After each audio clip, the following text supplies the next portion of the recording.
السلام عليكم ورحمة الله وبركاته. الحمد لله الذي خصنا بكتاب أنزل وأكرمنا بنبي أرسل.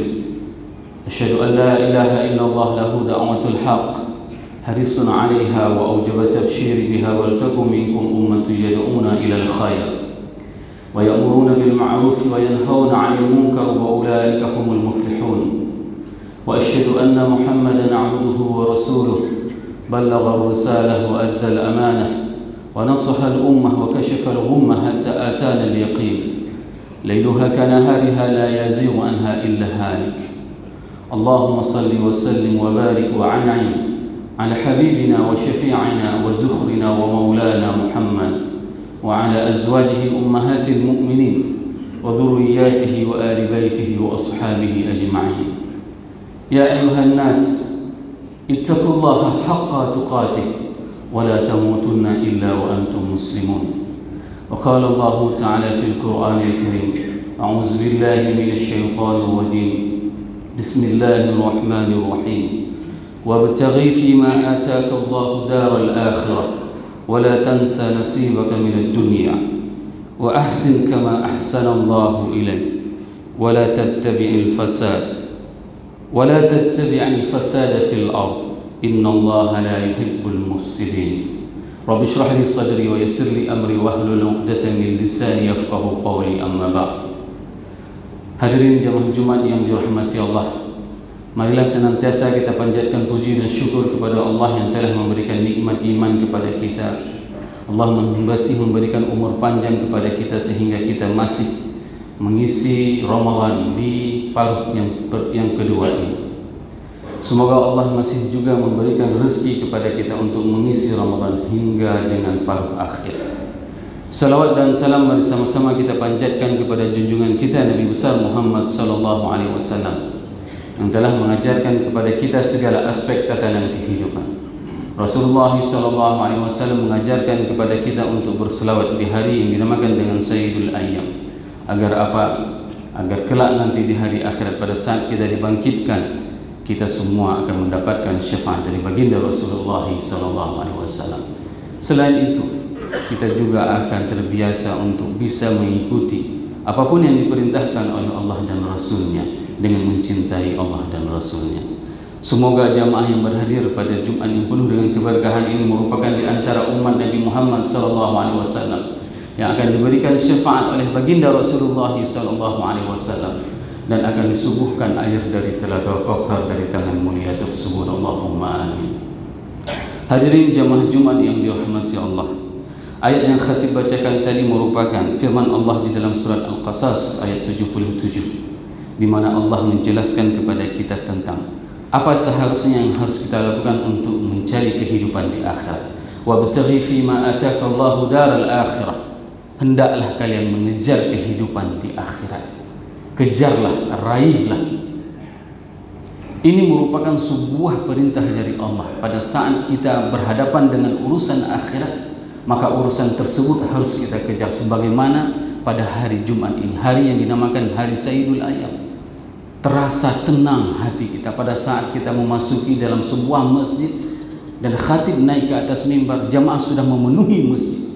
Ada sebagian masjid pada saat khatib sedang naik ke atas mimbar itu tidak ada yang datang, kecuali pada saat khutbah akan berakhir baru berdatangan orang. Maka inilah yang kita rasakan pada saat kita mendengarkan perintah dari Allah untuk mengejar akhirat, maka kita mengejar dengan serius untuk kehidupan akhirat tersebut. Dikarenakan kehidupan akhirat merupakan adalah kehidupan yang pasti, kehidupan yang kekal, kehidupan yang sudah banyak diceritakan di dalam Al-Quran. Bahkan salah seorang sahabat Rasulullah SAW yang bernama Sa'ad bin Rabi'ah, beliau mengatakan pada saat ajal menjemputnya di dalam peperangan Uhud, Sa'ad bin Rabi' mengatakan, tidak ada alasan bagi kalian untuk tidak patuh kepada Allah dan Rasul. Tidak ada alasan. Ini ungkapan yang paling tulus diungkapkan oleh salah seorang sahabat Rasul. Sampaikan kepada orang-orang Ansar dan kepada seluruh umat manusia, tidak ada alasan bagi kalian untuk tidak patuh kepada Allah dan Rasul. Dikarenakan aku telah mencium aroma syurga dari balik Uhud. Itu diungkapkan oleh Sa'ad bin Rabi. Sehingga siapapun yang mentadabburi Al-Quran, membaca Al-Quran itu, dia akan mendapatkan hidayah tersebut. Hal yang sama dilakukan oleh salah seorang engineering dari Jerman. Pada saat dia menemukan bahwasanya gambaran di dalam syurga itu adalah jannatin tajri min tahtihal anhar. Syurga itu digambarkan di dalam Al-Quran adalah adanya sungai yang mengalir di bawah telapak kaki kita. Pada saat kita melintas di dalam surga, itu ada suara air, ada sungai yang mengalir di bawah telapak kaki. Maka dia membuktikan, dibuat sebuah rumah di tengah hutan. Setelah itu dia buat ada sungai di bawah rumahnya dengan rumah yang berbentuk kaca. Sehingga apa? Pada saat dia setelah selesai mengerjakan berbagai macam proyek, maka dia pulang kembali ke rumah tersebut dan dia tidur di rumah tersebut, beristirahat di rumah tersebut. Sehingga apa dia katakan? Ternyata benar apa yang aku dapati di dalam Al-Quran, jannatun tajri min tahtihal anhar, itu merupakan sebuah tempat yang akan memberikan ketenangan kepada manusia semuanya. Hari ini apa yang membuat kita untuk tidak mempercayai apa yang disampaikan oleh Allah dan Rasulnya kepada kita? Apa yang membuat kita ini harus menunggu untuk berbuat baik? Dikarenakan apa? Di dalam surat ini, di dalam Al-Quran Allah menjelaskan kata-kata ungkapan darul akhirah itu diungkapkan dengan 9 kali diungkapkan, dan 6 kali itu berkaitan dengan orang-orang yang bertakwa. 3 kali diikuti dengan pertanyaan afala ta'qilun. 3 kali Allah menyandingkan pertanyaan afala ta'qilun, apakah kalian itu tidak mau berpikir? Apakah kalian itu tidak mempunyai otak? Ini ditanyakan oleh Allah, sehingga kita tidak pernah fokus untuk mencari kehidupan akhirat kita. Dan 1 kali Allah menjelaskan tentang bagaimana darul akhirah itu berkaitan dengan orang-orang yang jujur. Dan 1 kali Allah mengungkapkan darul akhirah itu dengan ajrun azim, yaitu balasan yang agung. Dan ayat yang kita bacakan tadi, yaitu berkaitan dengan berbuat baik. Hadirin jemaah Jumat yang dirahmati Allah, Allah memberikan peringatan kepada kita, mengingatkan kepada kita bahwasanya wala tansa nasibaka minad dunya. Dan Allah mengingatkan kepada kita, janganlah kalian melupakan kehidupan akhirat kita, seakan-akan kehidupan dunia itu adalah kehidupan yang memang harus kita lupakan. Ini seakan-akan, sehingga Allah mengingatkan, jangan pula kalian melupakan kehidupan dunia kalian. Hari ini berapa banyak di antara orang yang mengejar dunia, dia mendapat prestasi, sungguh luar biasa prestasinya. Prestasi setahun ini dia mendapatkan terbaik, tahun ke depan juga mendapatkan terbaik. Tapi apa jadinya? Ternyata pimpinannya tidak memberikan penghargaan kepada dia. Inilah konsekuensi pada saat seseorang mengejar dunia, dikejarnya dunia. Dia maksimalkan kehidupan, prestasinya di dunia, tapi apa yang terjadi? Pimpinannya melupakannya di dunia juga. Bagaimana dengan kehidupan akhirat? Maka Rasul pada saat tertidur di pohon kurma Uswatatus Sarir, dan pada saat itu punggung Rasulullah SAW itu berbekas pelepah kurma.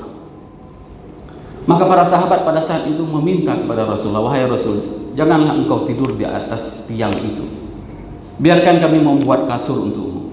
Apa dijawab oleh Rasulullah SAW? Mali ana walid dunia, apa urusan saya dengan dunia? Begitulah Rasul menganggap dunia itu tidak ada apa-apanya. Jangan sampai dunia ini membuat kita lupa kepada Allah. Jangan sampai dunia ini membuat kita jauh dengan Rasulnya. Ini merupakan musibah terbesar bagi manusia pada saat dia fokus untuk mengejar dunia, maka dia akan lelah. Sebagaimana diungkapkan di dalam surat Al-A'raf ayat 176. Konsekuensi orang-orang yang mengejar dunia itu diibaratkan dengan anjing afei.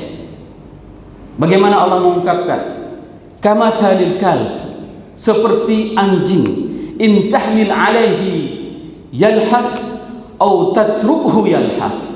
Seperti anjing, kalau kamu bawa, ya, maka dia juga akan menjulurkan lidahnya, dan kalau kamu tinggalkan dia, maka dia juga akan menjulurkan lidahnya. Capek. Mengejar dunia itu capek, seperti diibaratkan seperti kita melihat anjing. Kapan kita pernah melihat anjing lidahnya tidak pernah dijulurkan? Itulah konsekuensi orang-orang yang mengejar dunia, jamaah yang dirahmati Allah. Maka di saat itu Allah memberikan solusi kepada kita semuanya. Wa ahsin kama ahsanallahu ilaik. Maka berbuat baiklah sebagaimana Allah telah berbuat baik kepada kita. Hari ini siapa di antara kita yang pernah mengalami rasa lapar sebagaimana yang dirasakan oleh ahli sufah? Ahli sufah itu memang sama sekali tidak ada makanan. Bahkan Rasul sendiri mengatakan bahwasanya beliau tidak pernah kenyang dalam 2 hari. 1 hari lapar, 1 hari dalam keadaan ada makanan. Ini kondisi yang dialami oleh Rasulullah SAW. Siapa di antara kita yang mempunyai kondisi seperti itu? Paling tidak kita masih mempunyai makanan dalam 1 hari. Dan Ramadan akan memasuki paruh akhir. Berbuat baiklah di paruh akhir ini. 10 akhir itu orang semuanya berlomba-lomba. Bahkan Rasulullah SAW mengikat secara kencang kain sarungnya. Bermakna apa? Ibunda Aisyah mengatakan beliau tidak lagi melakukan hubungan suami istri di 10 akhir. Kenapa? Karena fokus mengabdi kepada Allah. Inilah yang harus kita lakukan, wahai para ayah. Tinggalkan rumahmu di 10 akhir, pergilah ke masjid, beriktikaflah. Tinggalkan urusan dunia. Saya sewaktu menjadi mahasiswa dan sering menemukan di Masjid Nabawi. Di Masjid Nabawi itu orang-orang mukhawilun, kontraktor-kontraktor di Arab, mereka itu sudah meninggalkan dunia di 10 akhirnya. Mereka tidak lagi fokus kepada untuk mencari proyek. Bahkan ada sebagian usaha itu makin akhir Ramadan, usahanya itu makin banyak pelanggan. Makin akhir Ramadan, rezekinya itu semakin banyak. Tapi ingat, Allah telah memberikan fasilitas waktu 10 akhir kepada kita untuk kita maksimalkan. Dan ini dikatakan dengan ayyamin ma'dudah, diskon besar-besaran. Di Amerika ada yang dinamakan dengan Black Friday. Black Friday itu orang sudah mulai antri untuk membeli barang-barang diskon mulai dari jam 12 malam. Kenapa? Karena dia bisa melihat langsung ada barang yang harus dia beli, sehingga dia harus bersusah payah untuk mendapatkan barang tersebut. Namun hari ini akhirat itu merupakan sesuatu yang pasti, sesuatu yang nyata, sebagaimana janji Allah kepada kita. Maka ini yang harus kita maksimalkan di 10 akhir. Dan kita juga mempunyai harta terbaik. Jadikanlah harta terbaik itu bekerja untuk kemaslahatan kita. Dan kita mempunyai pekan terbaik, yaitu pekan dinamakan dengan hari Jumat. Maksimalkan ibadah kita di pekan ini. Dan kita mempunyai bulan terbaik, bulan Ramadan. Jadikan Ramadan ini adalah Ramadan yang terbaik yang pernah kita alami. Dulu mungkin kita tidak pernah melakukan amal-amal saleh di bulan Ramadan. Maka bulan Ramadan inilah kesempatan bagi kita untuk memaksimalkan segala kebaikan yang kita miliki. Innallaha la yuhibbul mufsidin. Sesungguhnya Allah tidak menyukai orang-orang yang berbuat kerusakan. Para mufassirin menjelaskan bahwasanya yang dimaksud dengan kerusakan tersebut adalah keluar dari jalan Allah. Pada saat seseorang tidak konsisten di jalan Allah, maka itu akan mengakibatkan kepada kehidupan yang baik secara pribadi maupun tatanan secara sosial, kenegaraan, maka dia akan rusak kehidupannya. Ini merupakan konsekuensi seseorang dan jamaah dan sebuah negara apabila mereka tidak mau mengikuti apa yang diperintahkan oleh Allah. Maka pada saat Allah berikan rezeki kepada kita, janganlah dijadikan rezeki tersebut untuk tidak dinikmati. Lihat, ayat ini para mufassirin mengatakan berkaitan erat dengan cerita dan kisah yang disampaikan di dalam ayat sebelumnya, yaitu kisah tentang Qarun. Qarun itu mempunyai harta kekayaan yang sungguh luar biasa. Bahkan kunci brankas Qarun itu tidak sanggup diangkat oleh 10 orang. Hari ini siapa yang di antara kita yang mempunyai loker, yang kunci lokernya itu tidak sanggup diangkat oleh 10 orang? Tidak ada apa-apanya kekayaan yang dimiliki oleh manusia hari ini. Allah ingin menceritakan kepada kita, lihat manusia yang paling kaya itu Qarun, tapi dikarenakan dia keluar dari jalur Allah, maka ifsad yang terjadi, kerusakan yang terjadi kepadanya. Nah, hari ini pada saat Allah berikan rezeki itu kepada kita, jadikan rezeki itu untuk kita bisa mendekatkan diri kita kepada Allah. Bagaimana caranya? Banyak sekali caranya, yaitu dengan cara kita memberikan sedekah. Sedekahkanlah, apalagi kita di masjid ini di 10 akhir setiap malam kita akan memberikan sahur untuk malam genap, itu 800 bungkus nasi. Dan di malam ganjil, karena semangat kita beribadah masih ada ganjil genap seperti juga plat mobil, maka di malam ganjil ada sekitar 1.200 sampai dengan 1.500 bungkus nasi yang harus disiapkan. Siapa yang akan menyiapkan ini? Kita. Dari mana? Dari kita. Karena sedekah itu bukan masalah mampu, Bapak jamaah yang dirahmati Allah. Sedekah itu adalah masalah kemauan. Ada orang yang mempunyai uang berapapun dia akan mau bersedekah. Terkadang dia tidak mempunyai harta lain, hanya mungkin ada 10.000, maka dia akan memberikan 1 porsi untuk siapa? Untuk orang bersahur di sini. Inilah yang dinamakan dengan wa ahsin, yaitu berbuat baiklah. Bahkan ada sebagian orang pada saat dia memiliki harta, dia tidak lupa bersedekah, dan bahkan dia mengalokasikan hartanya ini untuk melakukan perjalanan-perjalanan spiritual. Jangan sampai pada saat Allah titipkan harta tersebut, maka dia jadikan harta tersebut untuk melakukan perjalanan kepada kemaksiatan kepada Allah. Berapa banyak di antara jemaah yang tidak dicabut nyawanya oleh Allah hari ini pernah melakukan dengan uangnya, melakukan perjalanan ke luar negeri. Dia melakukan perjalanan ke Thailand, dia melakukan perjalanan ke Makau, dia melakukan perjalanan ke tempat-tempat yang penuh dengan kemaksiatan dengan harta yang diberikan oleh Allah. Tapi kenapa tidak dia merubah perjalanannya? Dia melakukan perjalanannya untuk melakukan umrah, untuk melakukan haji. Dikarenakan apa? Dikarenakan balasan. Pada saat seseorang melakukan salat di Masjid Nabawi, itu setara dengan dia salat sebanyak 74 kali. Sekali salat di Masjid Nabawi, seseorang yang salat 1 kali di Masjid Nabawi itu maka setara dia dengan salat 74 kali. Apabila dia salat di Masjidil Haram, maka dia setara 1 kali salatnya dengan 2 tahun dia salat. Bayangkan kalau seandainya kita berada sebulan penuh di bulan Ramadan di tanah haram tersebut, maka sungguh luar biasa kesalehan-kesalehan, amal-amal yang bisa kita lakukan.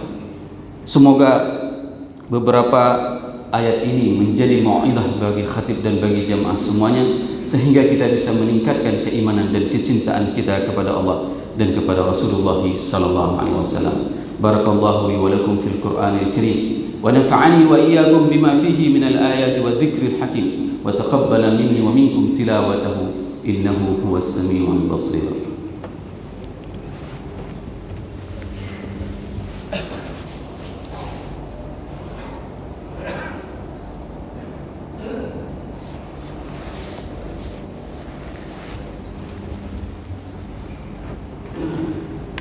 Alhamdulillah bi ni'matihi tatimmu shalihat. Asyhadu an la ilaha illallah wa asyhadu anna Muhammadan 'abduhu wa rasuluh.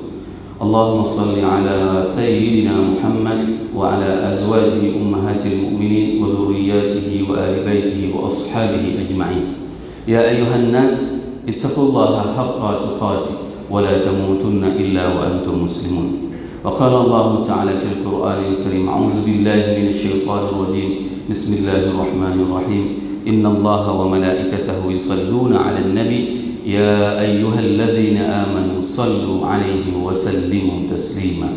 Allahumma ighfiril muslimina wal muslimat wal mu'minina wal mu'minat al ahya'i minhum wal amwat innaka sami'un qaribun mujibu da'wat wa ya qadiyal hajat. Rabbana la tu'akhizna in nasina aw akhtana ربنا ولا تحمل علينا إصرا كما حملته على الذين من قبلنا ربنا ولا تحملنا ما لا طاقة لنا به واعف عنا واغفر لنا وارحمنا أنت مولانا فانصرنا على القوم الكافرين. اللهم انصر إخواننا المستضعفين المظلومين في غزة. اللهم انصر إخواننا المستضعفين المظلومين في فلسطين. اللهم انصر إخواننا المستضعفين المظلومين في كل مكان. ربنا آتنا في الدنيا حسنة وفي الآخرة حسنة وقنا عذاب النار وأقيموا الصلاة.